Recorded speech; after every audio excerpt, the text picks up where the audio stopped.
예, 반갑습니다, 선생님들. 자, 2주차 수업을 시작하도록 하겠습니다.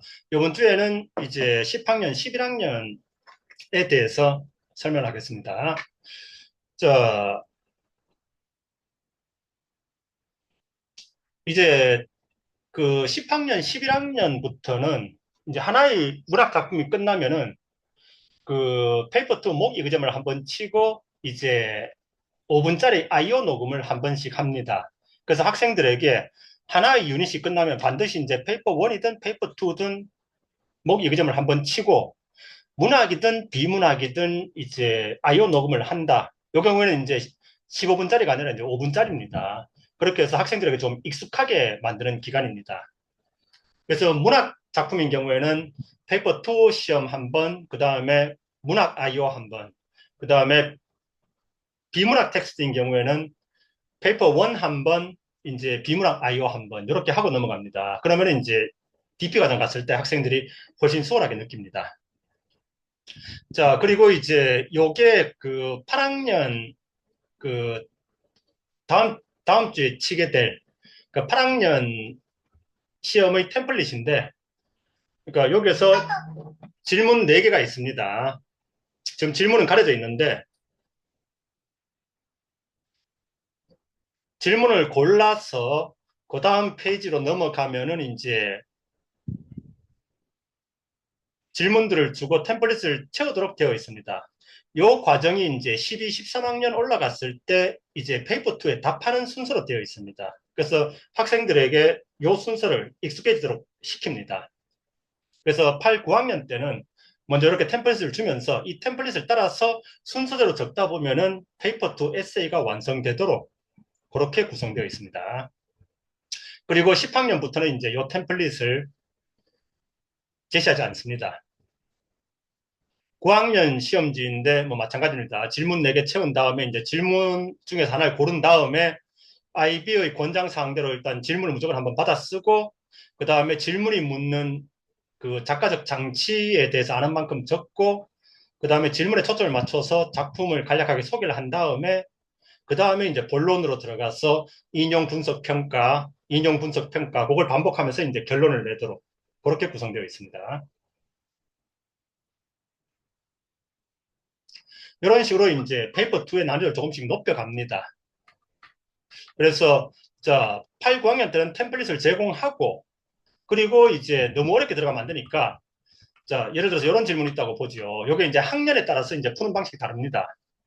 갈등 없는 문학은 없다. 이번 학기에 당신이 공부한 작품에서 갈등은 어떻게 나타나고 있으며 그것이 작품 자체에 어떤 영향을 미치고 있습니까? 라는 질문이 주어졌을 때 8, 9학년 때는 이제 작품의 핵심 갈등이 주제에 미치는 영향만 풉니다.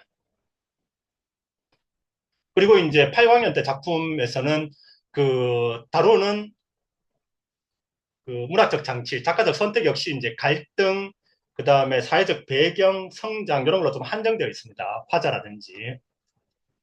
그래서 이 질문에 작품의 핵심 갈등이 주제에 어떤 영향을 미쳤는가 그것만 풀고 그 다음에 같은 질문에서 10학년, 11학년이 되면은 여기에서 이 작품의 가장 중요한 한두 혹은 이제 세 개까지의 갈등이 주제에 미친 영향. 이제 조금 양상이 복잡해집니다. 그러니까 핵심 갈등이 있고, 그 다음에 각각의 인물이 내적 갈등이 있고, 주제에 영향을 미친 모든 갈등들을 다 모아서 이제 주제에 미친 영향에 집중합니다.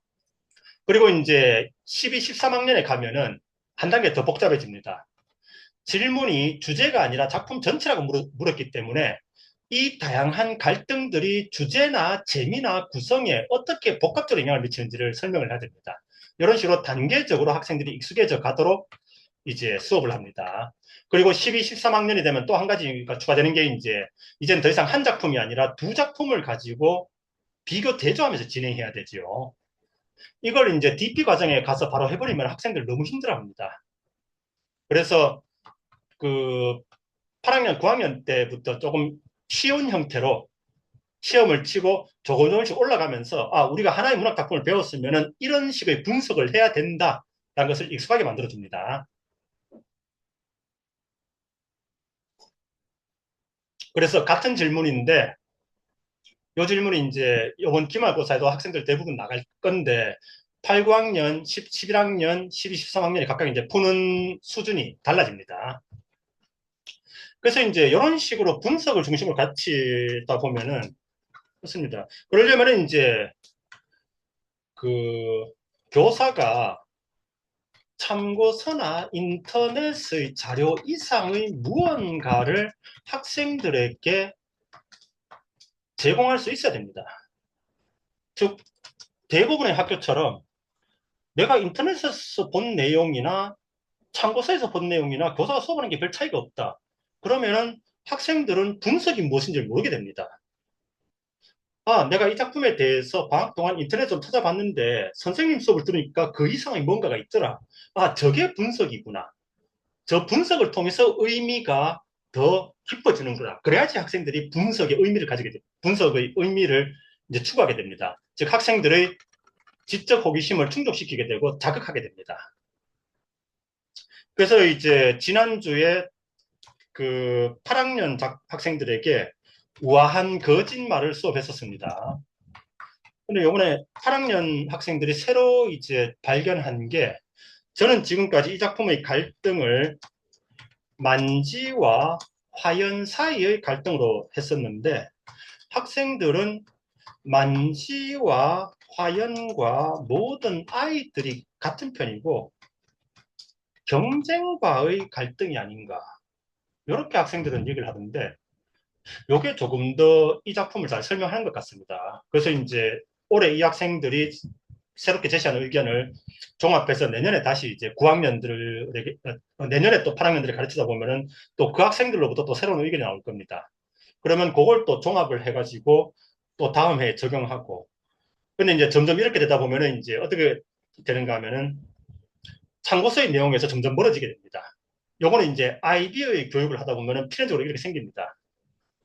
학생들에게 자유롭게 논의하도록 하고 발견된 걸 모아가지고 그 중에서 어떤 것은 증명 가능하냐, 증명 가능하지 않느냐, 증명 가능하면은 수용하고 자꾸 하다 보면은 해석이 발전하면서 참고서에서 멀어집니다. 그거는 이제 아이비 랭귀지의 교육에서 자연스러운 겁니다. 그리고 이제 그렇게 되면서 학생들은 점점 문학에 관심을 가지게 됩니다. 근데 이제 방금 들었던 것처럼 이제 그렇게 했을 때 참고서의 내용에서 점점 멀어지게 되고 그러다가 보니까 이제 이게 12, 13학년 갔을 때 그러니까 그 파이널 이그잼에서 그걸 채점관들이 싫어합니다. 참고서 밖의 내용, 참고서에 없는 내용을 다루는 거. 그래서 이게 IB의 규정에 따라서 가르치는데도 불구하고 코리안 A에서만큼은 이게 DP 과정 가면 감점의 요소가 됩니다. 그러니까 어떤 해석에 논란이 있는 작품은 12, 13학년보다 그 이전에 가르치시는 게 좋습니다.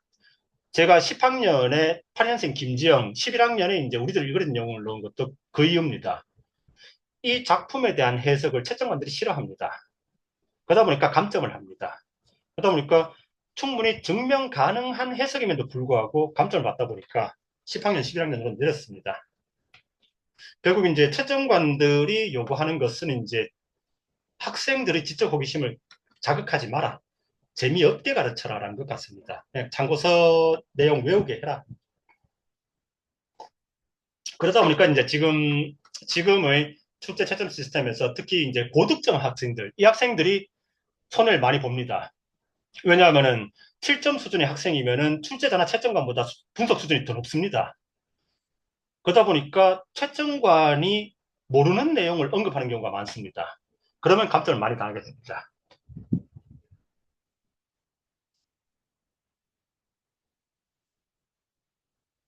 잠깐만요.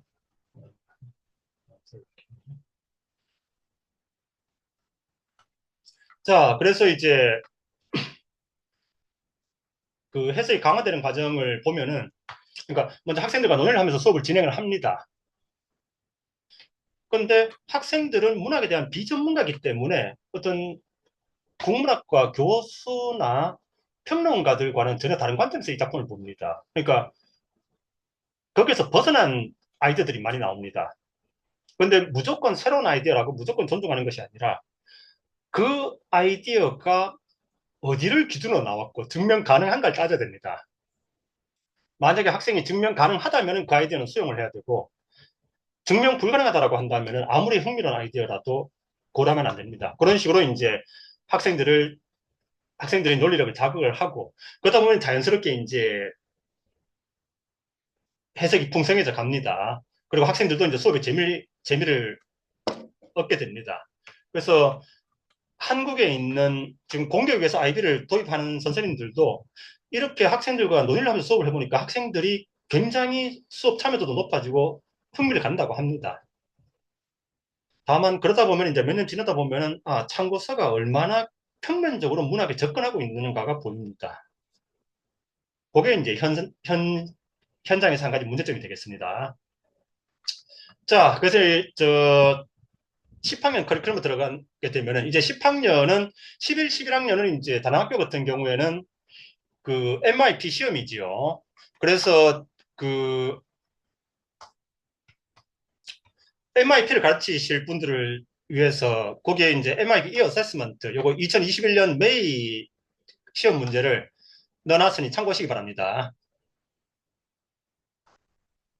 저희 학교는 이제 그 IGCSE로 하는데 코리아는 IGCSE가 없어졌기 때문에 그냥 제 과목은 그냥 제가 시간을 안배해서 제가 시험 문제를 출제해서 채점하고 그 성적으로 올라갑니다. 자, 한번 보도록 할까요? 일단 유리론에서는 이제 관점과 해석을 다룹니다. 관점과 해석은 이것은 랭귀지의 핵심 중에 하나입니다. 그러니까 관점에 따라서 대상에 대한 해석은 어떻게 달라지는가? 요건 우리가 중점을 둬야 될 것 중에 하나입니다. 그래서 예를 들어보죠. 자, 정상회담을 하는 장면인데, 자, 독일 미디어가 찍은 사진, 미국 미디어가 찍은 사진, 일본 미디어가 찍은 사진, 캐나다가 찍은 사진입니다. 거의 같은 순간에 사진을 찍었는데 다 다르죠.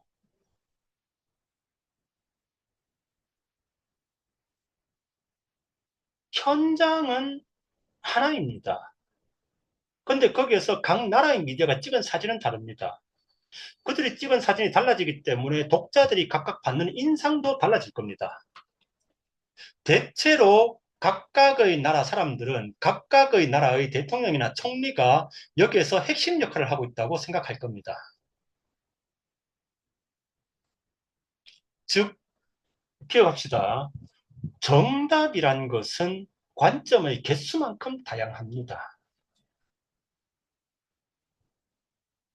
정답은 관점의 개수만큼 다양하게 나옵니다. 즉, 내가 이걸 정답으로 생각했던 것은 내가 지금 이 관점을 가지고 있기 때문입니다. 내가 다른 관점을 가지게 되면은 다른 정답을 갖게 됩니다. 그렇기 때문에 내가 누군가와 논쟁을 할 때, 저 사람은 똑같은 현상을 나와 다른 관점에서 다른 정답을 가지고 갖고 있구나를 해버리면은 훨씬 접근하기가 쉬워집니다. 근데 이걸 가르치는 게 좀 쉽지가 않습니다. 특히 한국에서는.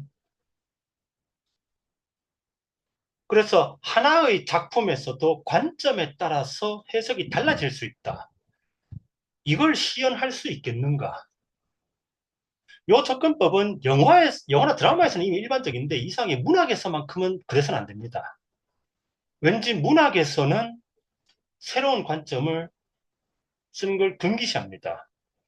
근데 유튜브나 이런 데 보면은 영화나 드라마에서는 이게 일반적이죠. 같은 영화에 대해서도 유튜버들이 각자 자신의 해석을 막 올립니다. 그러면서 이제 그 작품이 해석이 풍성해집니다. 그게 저는 작품을 살리는 길이라고 보는데 문학에서만큼은 금기시합니다. 그래서 이제 대표적인 사례가 이제 별주부전과 토끼전 같은 얘기죠. 같은 얘기를 이제 자라의 시점으로 했는가 토끼의 시점으로 했는가 거기에 따라서 이제 달라지는데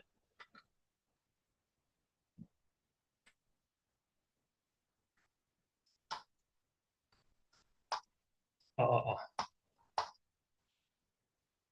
뭐 관점에 따라서 이런 현상이 생기게 되죠. 그리고 이제 심리 양요에 대해서 우리 측은 끝까지 항전하여 미국을 물리쳤다라고 주장을 하고, 미국 측은 이제 측량이 끝났기 때문에 다른 것을 측량하기 위해서 후퇴했다라고 합니다. 양쪽이 각자 자기가 이겼다라고 합니다. 그럼 우리는 이제 새로운 문제가 생긴다. 어떻게 이제 이 서로 다른 관점 속에서 객관적인 중립에 도달할 수 있는가? 그러니까 객관적인 사실에 도달할 수 있는가?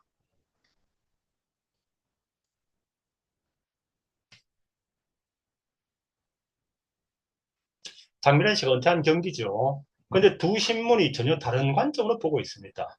한쪽은 왼쪽 거는 이제 금메달을 땄냐 못 땄냐의 관점이고 오른쪽은 인간 장미란에 초점을 맞추고 있습니다.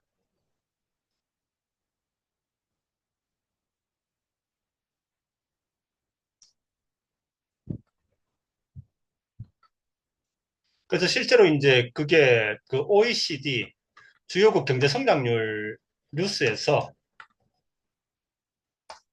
나타나고 있는데, 자, 그 코로나19가 터졌을 때 OECD 주요국 경제 성장률은 한국이 마이너스 1.2였고, 그리고 이제 경제 성장률이 세계 최고였습니다. 왜냐하면은 다른 나라들은 보통 이제 마이너스 4점 몇으로 성장률이 떨어졌었으니까. 그러면 여기서 두 개의 정보가 있습니다. 한국의 경제 성장률이 마이너스 1.2%다. 한국의 경제 성장률이 세계 최고다. 그러면은 이 신문들은 어떤 정보를 다뤘는가? 두 개 다를 제시해야지 객관적인 사실일 텐데 대부분의 신문들은 마이너스 1.2다라는 것만 강조합니다. 이런 식으로 이제 이들이 정보를 어떻게 프레임을 설정하느냐를 보면은 우리는 이제 이 신문들의 그 입장을 알 수 있을 겁니다. 관점과 입장을 알 수 있을 겁니다.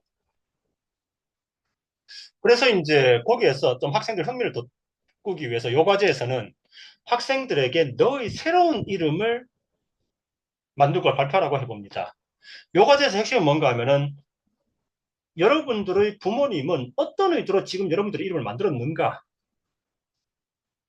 근데 거기에는 이제 주로 이제 부모님이나 조부모님의 욕망이 담겨 있겠죠. 네가 뭐 착하게 살았으면 좋겠다, 성공했으면 좋겠다, 남을 도왔으면 좋겠다. 자, 이제 네가 너 이름을 새로 만든다면은 어떤 언어로서 어떤 의미를 너에게 부여하고 싶은가? 일본어도 좋고 어떤 전 세계 모든 언어가 좋은데 맥시멈 4개 단어. 그래서 이제 각각의 단어가 이제 다 언어가 달라도 좋은데 그러니까 발음 그리고 이제 단어들의 순서, 단어들의 의미를 조합을 해가지고 여러분들의 새로운 이름을 만들어 보라. 거기에 한번 여러분들의 바램을 담아가지고 여러분들의 이름을 새로 만들어 보라. 그래서 만약 이제 그 이름이 멋지다. 그러면 이제 한동안은 이제 그 이름으로 부르는 거죠. 수업 속에서는. 그리고 이제 오만과 편견을 배우는데 오만과 편견 같은 경우는 이 작품은 이제 제가 다른 작품 중에서는 거의 기존의 해석과 제 해석에 거의 차이가 없습니다. 다만 이 작품은 그 다만 이 작품은 그 소설이란 장르, 이야기 장르의 원형으로서 이제 가장 기본적으로 어떻게 이야기가 주제를 전달하는가를 한번 알아두기 위해서 이걸 다룹니다. 그리고 이제 부수적으로 이제 Becoming Jane이란 요거 자체도 이제 소설인데 제인 오스틴이 삶을 소설로 했는 건데 물론 이제 이것도 소설이다 보니까 제인 오스틴의 삶을 그대로 반영한 건 아니지만은 좀 수업을 원활하게 진행하기 위해서 요걸 제인 오스틴의 삶이라고 보고 그것과 오만과 편견을 한번 비교해 보는 겁니다. 그러면 작가의 삶과 소설 속의 엘리자베스의 삶에는 어떤 차이가 생기는가? 그리고 작가는 왜 소설을 쓰는가? 그리고 작가는 어떤 부분을 왜 어떻게 바꾸는가? 등이 설명됩니다. 그래서 이거는 이제 학생들에게 작가와 작품 사이의 관계를 설명하기에 참 좋은 작품이 되겠습니다. 그리고 이제 또 한 가지는 그 여기에서 그 조연으로 나오는 샬럿이라는 캐릭터가 있는데 그 캐릭터 상당히 흥미롭습니다. 그러니까 독자들이 보통 독자들이 엘리자베스를 작가의 페르소나라고 보는데 제가 봤을 때는 이제 샬럿 역시도 작가의 페르소나 같습니다. 즉, 작가는 이상을 추구하고자 하는 자신의 내적 갈등과 현실에 안주하고자 하는 자신의 이 두 내적 갈등을 각각 엘리자베스와 샬럿에 담아서 그래서 이 두 사람이 작품 속에서 싸우는 것 같습니다. 이런 부분들 상당히 흥미롭습니다. 그런데 초점을 맞춰가지고 해보시면은 괜찮을 것 같습니다. 그리고 이제 아까 설명했던 것처럼 하나의 문학 작품이 끝났기 때문에 이제 여기에 페이퍼 2 시험 한번 치고 목 IO 한번 하고 그러면 이제 학생들은 그 글로벌 이슈 설정해야 되고 거기에서 이제 어떤 부분을 발췌문으로 어떤 부분을 그 워크로 쓸 것인가 그래서 자신의 주장을 어떻게 5분 안에 담을 것인가 그래서 한번 녹음하고 끝냅니다. 그래서 각각 10점 중에서 이제 20점 하고 또 넘어갑니다. 그리고 이제 문학 이론 이거는 조금 앞으로 이제 그 문학에 대해서 깊게 나가기 전에 좀 문학에 대한 기초 지식을 쌓는 건데 문학의 발달 과정 그러니까 이제 문학은 고대로부터 어떤 형태를 거쳐서 발달해 왔는가 그래서 이제 왜 이 형태로 발달해 왔는가 처음에 이제 벽화 그 다음 이제 신화 구비문학 기술문학 그 다음에 이제 왜 만화나 영화에 지금 고객들을 빼앗기고 있는가 왜 사람들은 문학보다는 영화나 드라마를 더 찾는가 그것도 지금 이제 영화나 드라마도 지금 비디오 게임에 많이 뺏기고 있죠. 왜냐하면은 매 순간순간 내가 결정을 해줘야 됩니다. 영화나 소설 같은 경우 그냥 정해진 이야기대로 그냥 따라가는 수동적인 입장인데 매 순간에 내가 등록대로 결정을 해야 되기 때문에 몰입감이 트렌드로 생길 수밖에 없습니다. 그리고 나의 선택에 따라서 결말이 달라지지요. 그런 점 때문에 이제 사람들은 아마도 이제 영화나 소설보다는 비디오 게임을 더 좋아하게 될 겁니다. 그래서 지금 이제 그 아마 이제 몇 년 정도 지나면은 발표가 나올 것 같은데 아마 이제 저희들이 그 비디오 게임도 문학의 한 장르로서 이제 랭릿 과정에서는 문학의 한 장르로서 다뤄야 될 겁니다. 그리고 이제 문학은 어떤 사회적 역할을 하는가.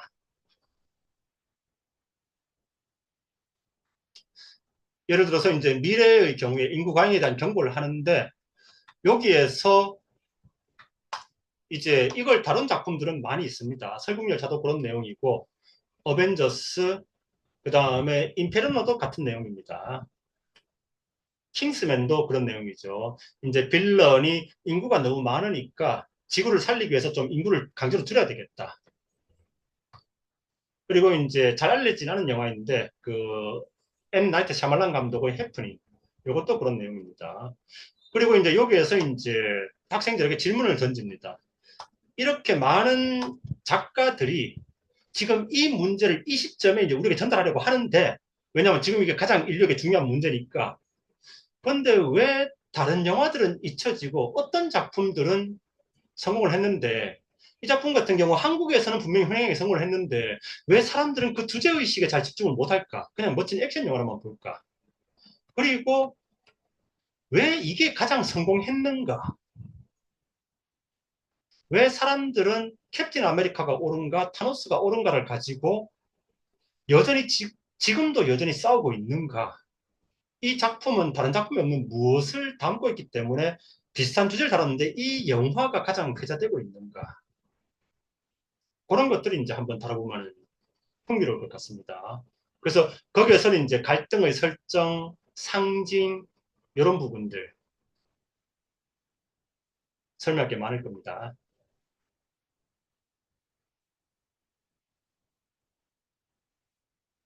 그래서 이 영화에서는 이제 캡틴 아메리카로 상징되는 이제 누구도 포기할 수 없다는 쪽과 이제 강제로라도 절반은 줄여야 된다는 쪽 싸우고 있죠.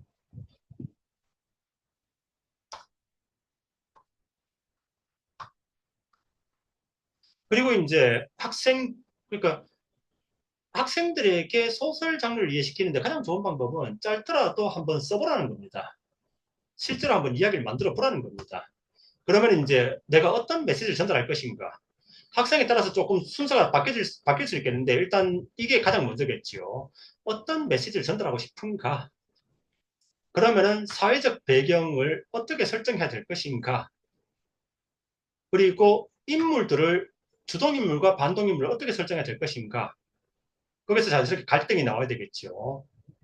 그리고 구성을 어떻게 할 것인가, 결말은 어떻게 할 것인가, 뭐 성장은 어떻게 할 것인가, 화자는 어떻게 할 것인가. 그러다 보면은 이제 학생들이 그러니까 이야기를 만들어가는 과정을 이해를 하게 됩니다. 그리고 요거는 이제 그 요 유닛의 과제인 주제에 맞는 플롯 설계하기. 그래서 이제 요 소설 기획서 템플릿을 주고, 그러니까 소설을 진짜 쓰라고 하면 너무 부담이 되니까, 그러니까 이제 템플릿만 이렇게 완성한다. 요거는 이제 요 템플릿은 그 지난 시간에 했었던 그 비디오 게임 템플릿과 비슷한데, 제목은 무엇이냐, 주인공의 설정은 무엇이냐, 사회적 배경은 어디냐, 갈등은 어떤 갈등이냐, 이제 그 과정에서 주인공은 어떤 사건들을 겪느냐, 결말은 어떻게 되느냐, 그걸 통해서 너는 어떤 주제를 전달하고 싶은 것이냐, 그 주제가 현대사에 얼마나 의미 있는 것이냐, 이런 것들을 좀 이제 쓰라고 넣어둡니다. 우리 학교 옛날 이름으로 돼 있네요. 죄송합니다.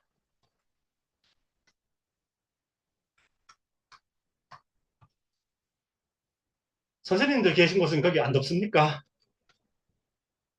좀 어떻습니까? 한국은? 오늘 좀 덥습니다. 예. 제 와이프는 저 중국 우한이라고 대구보다 더 더운 곳에서 온 사람인데, 전 덥다고 에어컨 켜자고 하니까, 그러니까 덥다는 것은 이제 너의 착각이다. 그러니까 이제 그 어떤 너의 육체가 너의 뇌를 속이는 거다. 그러니까 이제 거기에 속지 마라. 견뎌낼 수 있다라고 하는데, 와, 갑자기 이제 그 매트릭스의 빨간 약, 파란 약. 아, 그 베트남 여기도 이제 장난이 아니죠, 여름이. 그러니까 에어컨은 있는데 틀지는 못하겠어요. 와이프도 그래. 그러니까 중국 사람들 왠지 에어컨을 틀면 이제 몸의 그 밸런스가 무너진다라는 믿음을 갖고 있어가지고, 예.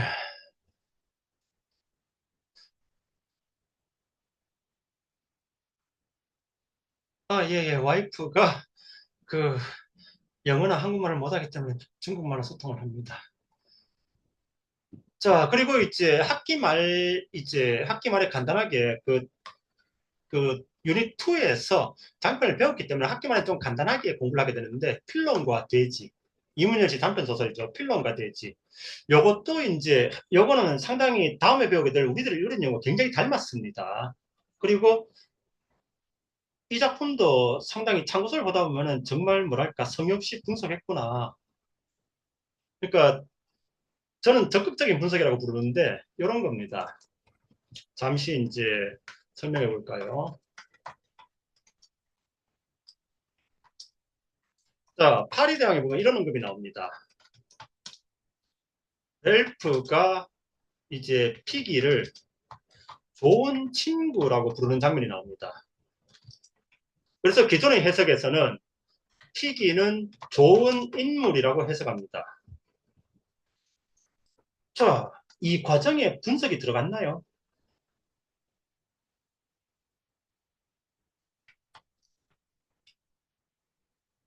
작품 속에서 렐프가 피기를 좋은 친구라고 불렀다. 그런 거 피기는 좋은 인물이다. 이 과정에 분석이 들어갔나요?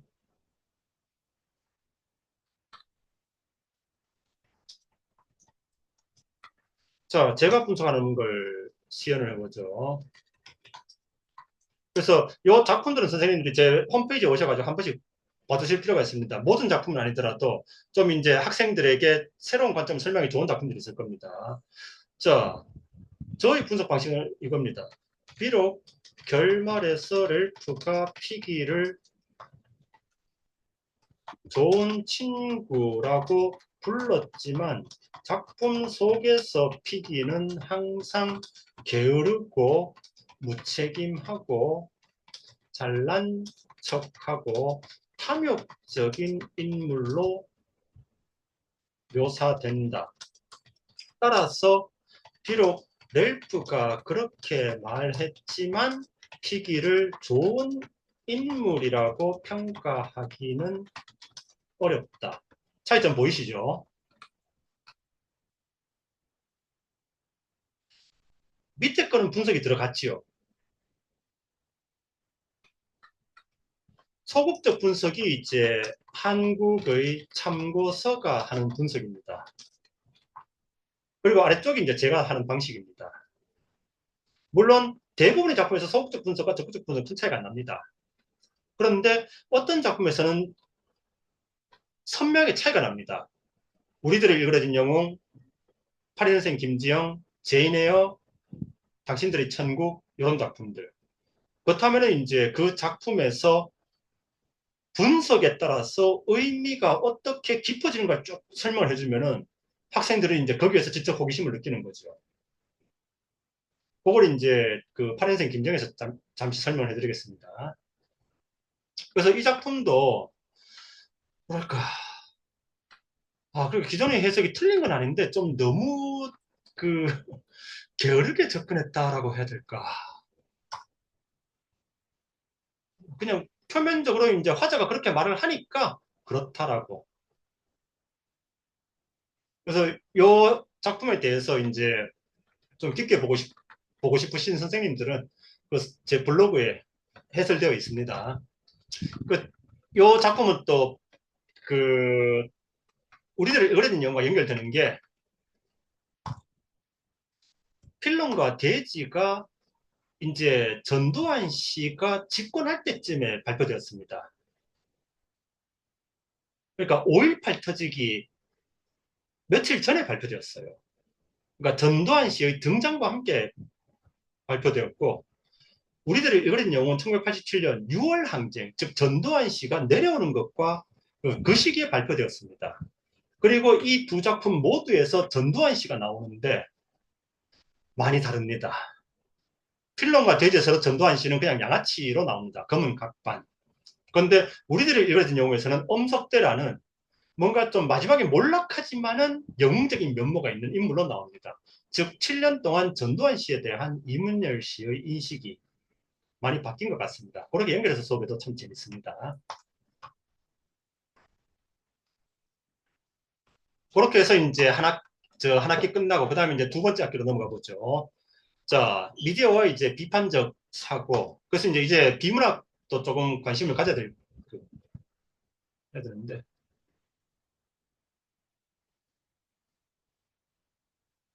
예, 그렇습니다. 저희들의 핵심은 그러니까 어느 쪽이 옳다가 아니라 저게 틀렸고 이게 맞다가 아니라 둘 다 가능하다는 가능성을 제시하는 겁니다. 그리고 두 개를 제시함으로써 여전히 더 새로운 해석이 있을 수 있다는 가능성을 제시하는 겁니다.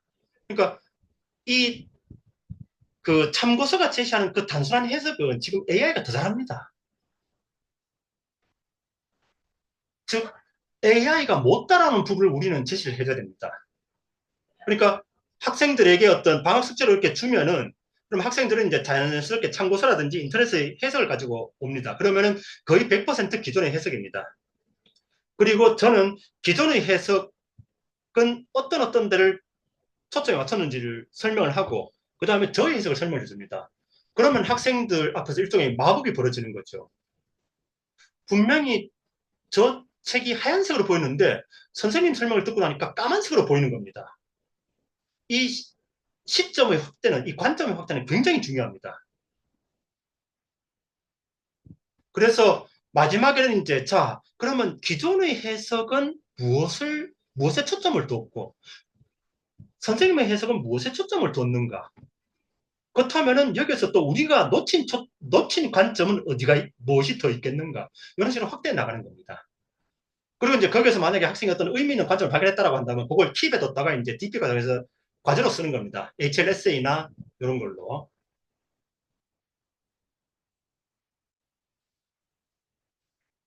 근데 이제 페이퍼 2에 써버리면은 아무래도 이제 감점이니까 뭐 해석이 달라지는 작품들 같은 경우 이제 그 11학년 밑으로 내려야죠. 아이고, 진짜 저 채점관들.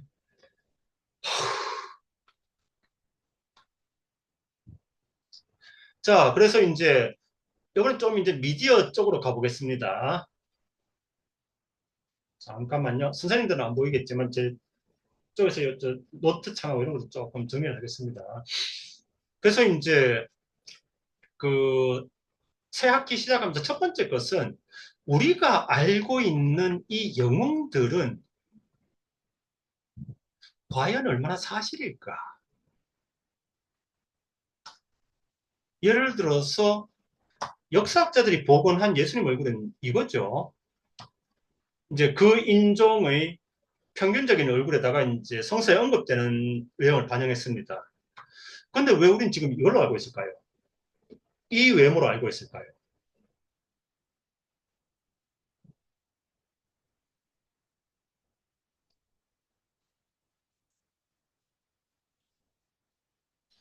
다양한 욕망이 반영되겠죠. 오랜 역사를 거치면서. 그러다 보니까, 자, 여기 모은 경우는 이제 대부분, 그러니까 학생들이 위인전을 읽었지만은 그 위인전의 내용이 이제 대체로 허구인 경우를 모아봤습니다. 링컨 같은 경우는 이제 위인전을 보면은 요즘 위인전 보면 이제 어렸을 때부터 이제 친구였던 절친이었던 그 흑인 아이가 학대받는 걸 보면 어렸을 때부터 이제 내가 크면은 너희를 해방시킬 거야라고 했던 그런 식으로 설명되고 있죠. 그런데 심지어 에브라임 링컨은 노예 해방선을 하는 순간에도 나는 흑인들은 그 자신의 삶을 관리할 능력이 없다고 생각한다. 하지만 약속했기 때문에 그 노예 해방 선언에 서명한다라고 했던 사람입니다. 그런데 위인전을 보다 보면은 마치 이 사람이 평생 동안 오로지 흑인 해방에만 초점을 맞춘 것처럼 쓰고 있지요. 왜 이렇게 바뀌었을까요? 왜 사람들은 링컨의 삶을 이렇게 흑으로 바꿨을까요?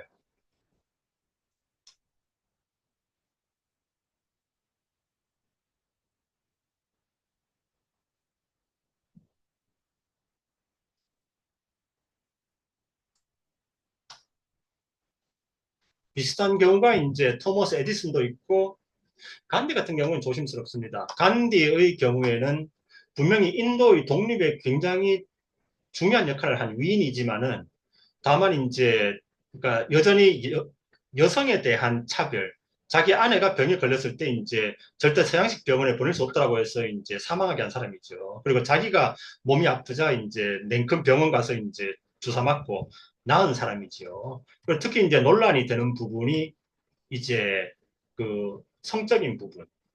그러니까 그 어린 여자애들과 나체로 이제 같이 잠을 잤다라고 하죠.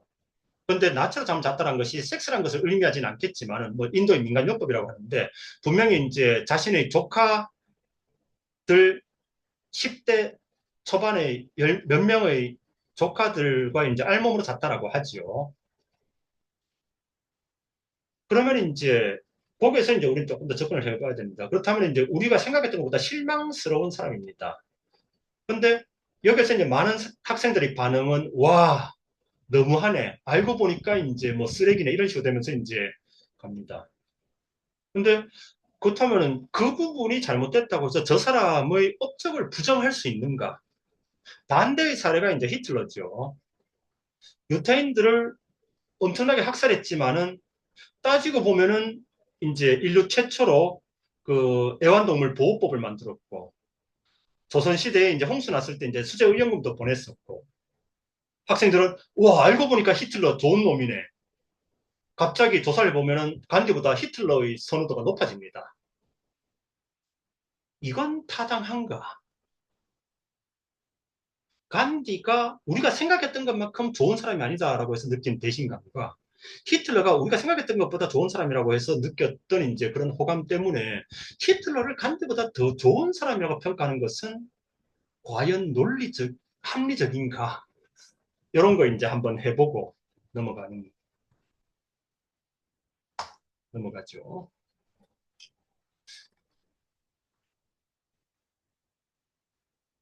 그리고 이제 그 문학이 만들어낸 대표적인 허구가 이제 이거죠. 명성황후. 그리고 이제 명성황후가 지금의 이 정도의 어떤 긍정적인 의미로 포장되는 것에는 또 출발점에 또 이문열 씨가 있습니다. 이문열 씨가 쓴 희곡이 이제 뮤지컬로 됐는 게 이제 이거죠. 그러면서 이제 역사에는 없었던 그 내가 조선의 국모다. 그러면서 어떤 문학이 이제 어떻게 현실에 영향을 미치는가. 그래서 이제 이 작품, 이 영화, 뮤지컬 이런 게 너무 유명하다 보니까 지금은 오히려 명성황후를 내가 조선의 국모다라고 말하고 이제 죽어간 사람으로 기억하는 사람이 더 많지요.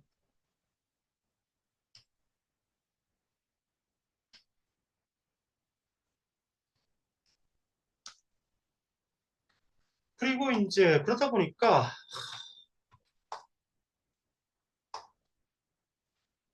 그 올 봄에 이제 2월 달이었던가 그 이달의 독립운동가로 이승만 전 대통령 되고 그리고 이제 뭐 박정희 전두환에 대한 그 신격화는 상당히 오래됐고 박근혜 대통령도 이제 지금 많이 꾸며가고 있고 이 사람은 벌써 시작됐죠.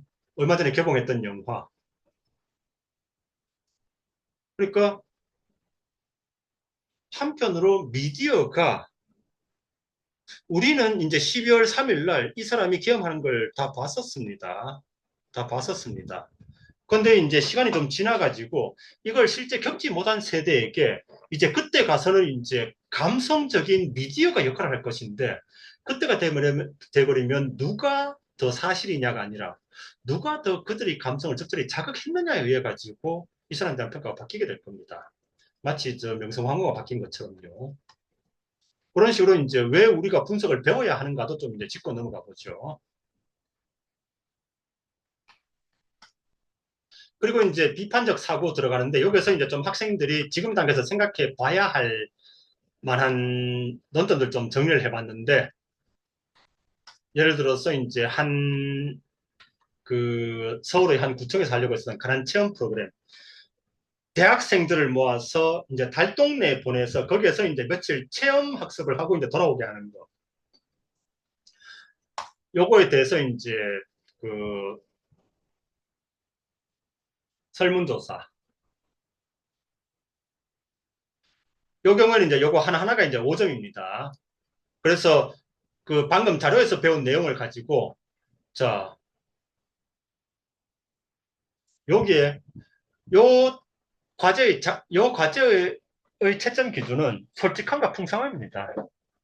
그러니까 이거에 대해서 찬성해도 좋고 반대도 좋고 다만 왜 찬성하는가, 왜 반대하는가 자신의 생각을 솔직하게 한번 적어봐라. 왜냐하면은 이제 우리가 저 북핵 문제라든지 유엔이라든지 이제 그런 걸 시켜버리면 학생들이 일단 지겨워합니다.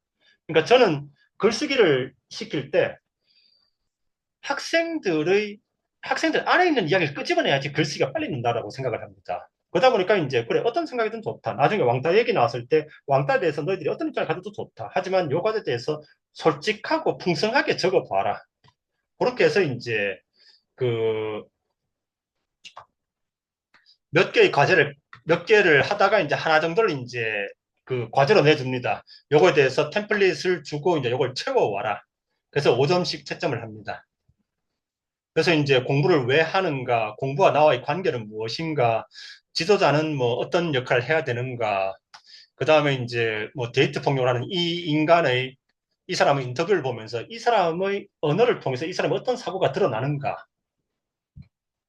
그리고 이제 학생들이 가장 흥미로워하는 건 요겁니다. 로한 중이. 그러니까 맹목적 충성. 그러니까 묻지도 따지지도 않고 이제 무조건 충성하는 사람.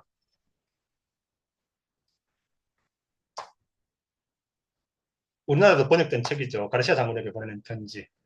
그래서 이제 로한 중이는 그 우리나라 CEO들이 가장 이제 선호하는 인물이죠. 윗사람이 시키면 그것이 선인지 악인지 따지도 않고 그냥 실행하는 사람. 심지어 이제 당신 가족을 죽이라고 해도 그냥 묻지도 따지도 않고 실행하는 사람. 근데 이제 그런 사람이 역사에 한 명 더 있죠. 아인히만이라고. 그러니까 히틀러의 명령을 듣고 이제 유태인을 효과적으로 처벌할 수 있도록 이제 그 수용소의 시설을 바꾼 사람. 그 사람이 나중에 재판에 붙잡혀 갔을 때 얘기했었죠. 나는 윗사람의 명령을 충실하게 수행했을 뿐이다. 그래서 이 사람과 아인히만은 제가 봤을 땐 쌍둥이입니다. 근데 왜 아인히만은 영웅이 됐고 이 사람은 악당이 되었는가? 우리는 어떻게 그 로한 중위가 되고 아인히만이 되지 않을 수 있을까? 그리고 로한 중위가 된다는 건 과연 좋은 일인가? 그런 것들에 대해서 이제 한번 살펴보고 나갑니다. 그래서 이제 좀 학생들 뇌를 이제 워밍업을 시킵니다. 요걸 가지고. 그래서 요거는 이제 그 총 5점짜리가 6개 과제가 나가기 때문에 요거는 이제 총 30점 요 과제에서 하고 갑니다.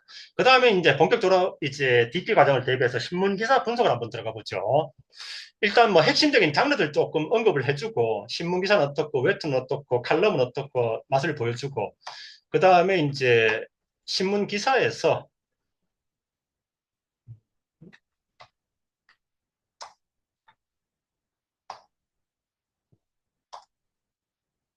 현대 언론에서 우리는 왜 분석을 배워야 되는가?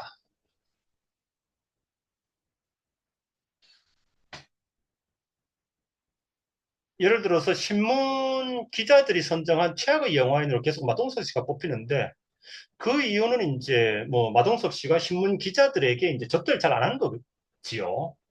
그러면 이제 정보가 이렇게 왜곡돼서 우리에게 전달된다면은 그렇다면은 우리는 어느 정도 이 정보를 신뢰해야 될 것인가? 즉 정보가 현대 미디어에서 정보가 전달되는 것에서 그 전달자의 욕망이 강하게 담겨 있다면은 우리는 어디까지 정보를 신뢰해야 될 것인가? 어떻게 해야지 이제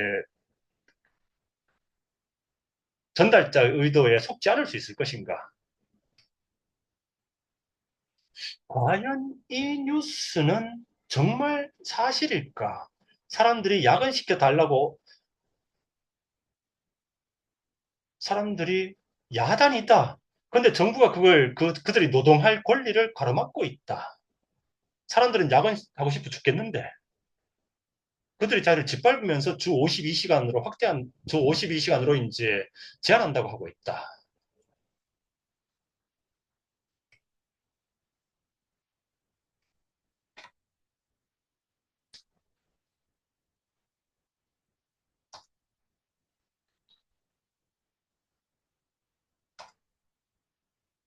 그래서 이제 기자들이 기사를 만드는 방법에서 그 대표적인 한 가지 방법으로 이거 이제 그 황제 의전이라고 엄청나게 한때 시끄러웠던 사건이지요. 공무원 갑질 이래서 이제 이 사람이 욕을 엄청나게 먹었었지요. 근데 이제 나중에 밝혀진 얘기로는 기자들이 실내에서 하는 건 폼이 안 나니까 밖에 나가서 하자. 그리고 이제 뒤쪽에 이 사람 보고 이제 무릎 꿇고 이렇게 저 우산 씌워줘라. 기자들이 이렇게 명령을 한 거지요. 그 다음에 이제 이 사진을 찍어놓고 이제 이 사람이 갑질했다. 기사는 그렇게 나가는.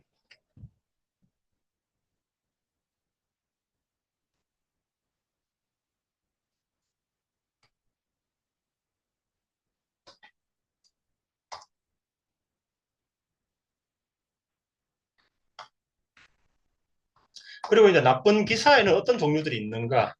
바꿔 말하면 이제 좋은 기사는 무엇을 가져야 되는가? 즉, 적절한 시적절성, 그 다음에 이제 정보성, 중립성 이런 것들을 갖춰야 되는데 나쁜 기사의 이제 사례들 좀 모아봤습니다. 생략하고 그 다음에 이제 요 그 유닛에서 핵심은 요겁니다. 숙명여대 트랜스젠더 입학 사건이 있었습니다. 거기에서 사건을 찾다 보니까 요 사건에서 신문사마다 자기의 입장을 굉장히 명확하게 드러내더라고요. 그게 흥미로워서 이렇게 했었는데 사실 이제 웍의 구성으로 보면은 이렇게 다양한 신문사들의 걸 모았기 때문에 이거는 이제 웍의 구성으로서는 잘못되었습니다.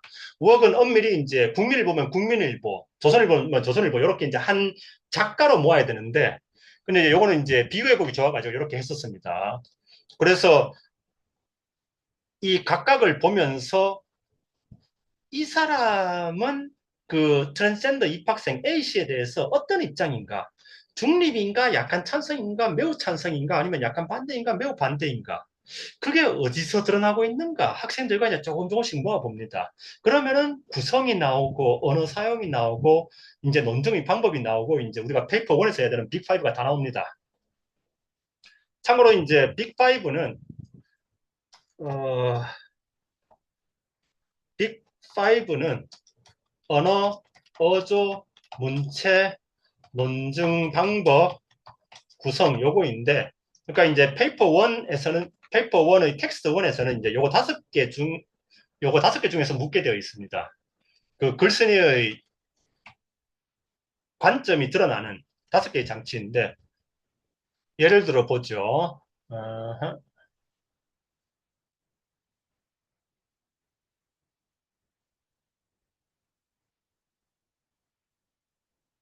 자, 어떻습니까? 이 사람은 트랜스젠더 A씨를 내시라고 부르네요. 이 기자는. 왜 이 사람은 트랜스젠더 A씨를 내시라고 부를까요?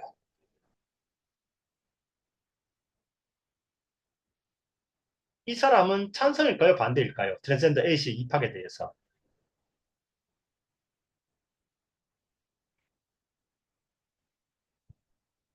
아주 반대겠죠. 그리고 이건 너무 지나치죠. 근데 여기서 이제 대체로 언론들이 사용하는 것은 그겁니다. 자, 트랜스, 트랜스젠더 남성 A씨, 트랜스젠더 여성 A씨. 작년까지는 남성이었던 A씨. 어떻습니까? 신문사 입장 보입니까?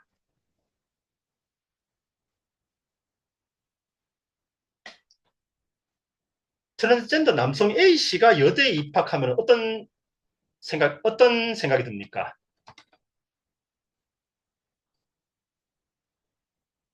트랜스젠더 남성 A씨가 여대에 입학한다. 그러면 사람들은 머릿속에서 어떤 프레임이 형성될까요?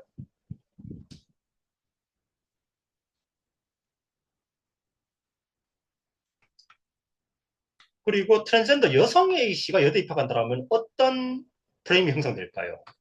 그리고 작년까지는 남성이었던 A씨가 여대 입학한다고 하면은 어떤 프레임이 형성될까요? 요 단어에서 이미 상당히 프레임이 형성돼 버립니다. 아마 사람들의 머릿속에서 가장 먼저 지워지는 건 이 정도일 겁니다. 그러면은 남성이 여대에 입학한다. 그러면 사람들은 자연스럽게 반대하게 되겠죠.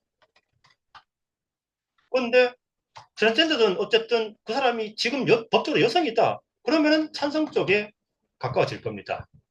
그리고 이거는 이제 사실이기는 한데 작년까지는 남성이었음을 강조하고 있습니다.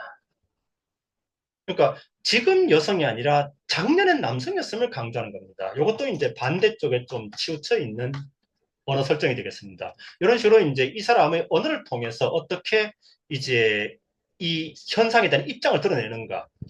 그리고 우리는 이 사람이 이런 단어를 통해서 어떤 구성을 통해서 프레임을 형성하고 있다면은 그러면 우리는 그 프레임에 어떻게 대처할 것인가. 생각 없이 읽어버리면 그 프레임에 갇혀버립니다. 남성이 여대 입학한다라고 해가지고 우리는 거부감을 가진 상황에서 시작하게 됩니다. 그럼 우리는 어떻게 해야 될 것인가. 이런 것들을 좀 논의하고 끝냅니다. 그리고 이제 10학년에서 가장 중요한 작품은 이제 82년생 김지영입니다. 이 작품은 이제 남성 독자냐 여성 독자에 따라 가지고 확 이제 해석이 달라지게 되죠. 그래서 그 채점을 할 때 보면은 그런 경우가 많습니다. 채점관이 자, 그 감점 근거를 제시하고 감점하는 경우가 있습니다. 이것은 이제 채점 규정에 부합하는 경우입니다. 채점관 규정에 이제 반드시 1점을 감점하더라도 왜 감점을 하는지를 언급을 해야 됩니다. 그런데 채점관이 감점 근거를 제시하지 않고, 즉 백지 상태에서 감점하는 경우가 있습니다. 그런 경우에는 채점 규정에 부합하지 않는 경우입니다. 즉 위쪽 것은 이제 논리적인 영역입니다. 즉 이 학생이 우리가 요구하는 기대치에 도달 못했기 때문에 감점하는 겁니다. 그러니까 이제 왜 감점인지 제시를 합니다. 근데 두 번째의 경우에는 저는 이건 감정적 영역이라고 봅니다. 감점은 했는데 근거를 제시할 수 없다. 그럼 감정적 영역입니다. 제 생각에는. 그리고 이 감정적 영역은 불쾌함일 겁니다.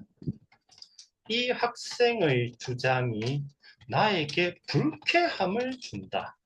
그래서 이제 대표적인 게 이제 8년생 김지영인데 저 작품을 썼다가 이제 그 에세이에 썼다가 근거는 없이 코멘트는 아무것도 없는데 점수는 낮게 받았습니다. 그래서 이제 저걸 DP에 쓰려고 하다가 10학년을 끄집어 내렸습니다. 아무래도 이제 이쪽 업계도 80%가 여성 여교사들이고 하다 보니까 그런 것 같습니다. 그래서 8년생 김지영은 요건 참 요런 근데 딥에서 그러니까 사실 학생들에게 이런 작품이 좋습니다. 관점에 따라서 확확 해석이 바뀌는 작품. 그러니까 남성이 봤을 때 여성이 봤을 때 해석이 달라지는 그럼 딱 비교하기 좋지요. 남성들은 어딜 중점으로 봤는가? 여성들은 어딜 중점으로 봤는가? 거기에 따라서 이 작품이 어떻게 평가가 바뀌는가? 그리고 이제 거기에서 아까 얘기했던 것처럼 여성들이 그 관점에서 받는 것도 옳고 남성들이 이 관점에서 받는 것도 옳다가 돼야 됩니다. 그리고 이제 이 작품 같은 경우에는 그 카드 속임수 기법을 굉장히 많이 쓰고 있습니다. 카드 속임수 기법은 요건 그 비문학에서 페이퍼 1에서 특히 중요하게 되는데 이제 자신에게 유리한 정보만 제시하고 불리한 정보는 감춤으로써 독자들의 인식을 왜곡시키는 방법입니다. 예를 들어서 이제 김지영 씨가 행복할 사건들은 다 뺐습니다. 연애, 신혼. 그리고 남편 정대영 씨와 말싸움이 났을 때 김지영 씨가 정대현 씨에게 상처 입을 말을 했는데 정대현 씨가 상처받은 건 언급을 안 합니다. 다만 김지영 씨가 상처받은 것은 두 페이지까지 꼼꼼하게 씁니다. 그러다 보니까 독자들은 이 말싸움에서 김지영 씨만 상처받았구나라고 생각을 합니다.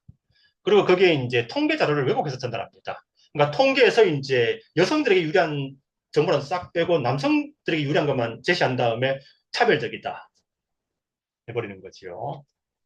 이것도 이제 제 블로그에 잘 정리되어 있으니까 한번 그 시간 나시면 보시기 바랍니다. 그리고 이 작품 같은 경우에는 소설과 영화를 비교하는 게 굉장히 중요합니다. 이제 그 소설을 보고 난 다음에는 그 소설을 영화했는 것도 보고 넘어가면서 소설에서 텍스트로 되어 있던 것을 영화에서는 어떻게 시각적으로 담았는가를 보는데 이 작품 경우에는 소설은 굉장히 좀 남성 혐오적으로 갔는데 영화는 상당히 양성 평등 쪽으로 갔습니다.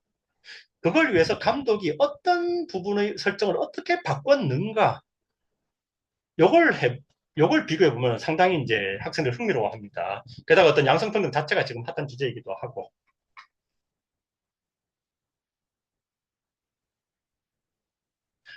자, 선생님들 그래서 이제 10학년 그 커리큘럼에 대한 설명을 마쳤는데 저희들 10분 쉬었다가 이제 11학년 걸로 넘어가도록 하겠습니다. 그래서 잠시 끊었다가 다시 열도록 하겠습니다.